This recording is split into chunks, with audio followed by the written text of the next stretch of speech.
Salut à tous, c'est Rudy d'Avis Mobile et aujourd'hui je vais vous expliquer ce que signifient les indices de protection que l'on retrouve sur nos smartphones. C'est parti!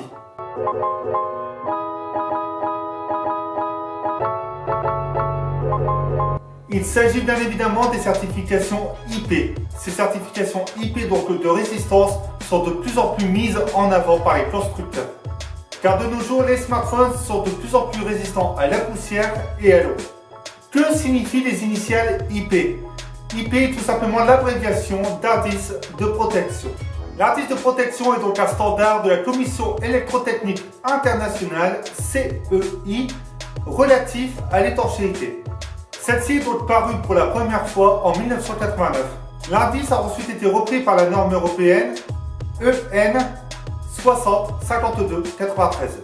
Cet indice classe ensuite le niveau de protection d'un appareil face aux intrusions de corps solides et de corps liquides. L'indice IP est composé de deux chiffres et parfois d'une lettre supplémentaire. Le premier chiffre représente la résistance à la poussière. Le second chiffre, la résistance à l'eau. Il se peut même qu'une des résistances soit absente. Le chiffre en question sera donc remplacé par un X. C'est-à-dire si vous trouvez IPX7, il ne sera pas résistant à la poussière. Et bien évidemment, chaque chiffre possède un niveau de protection. Pour obtenir des renseignements complémentaires et surtout avoir plus d'informations concernant le tableau et les niveaux d'indices, n'hésitez pas à consulter l'article détaillé qui sera dans la description. Je tenais à préciser que l'indice de protection n'est pas donné par les fabricants, mais bien par la Commission électrotechnique internationale. Concernant la résistance à la poussière, notez bien que 0 représente aucune protection. Et 6 est la protection maximale, c'est-à-dire une résistance complète à la poussière.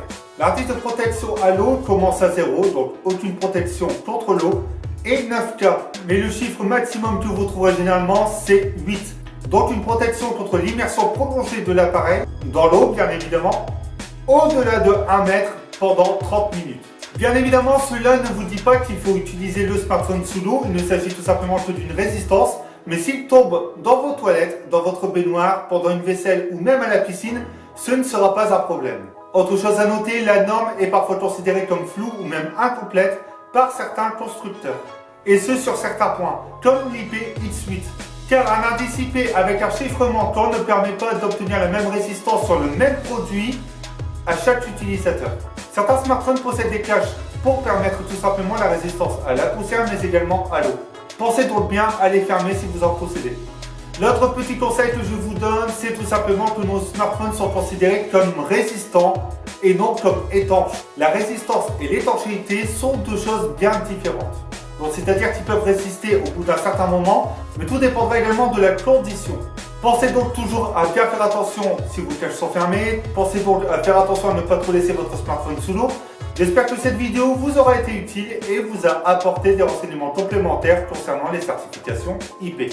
N'hésitez pas à donner votre avis sur les autres astuces disponibles sur la chaîne Avis Mobile, mais également sur avimobile.fr et on se retrouve bientôt pour d'autres astuces.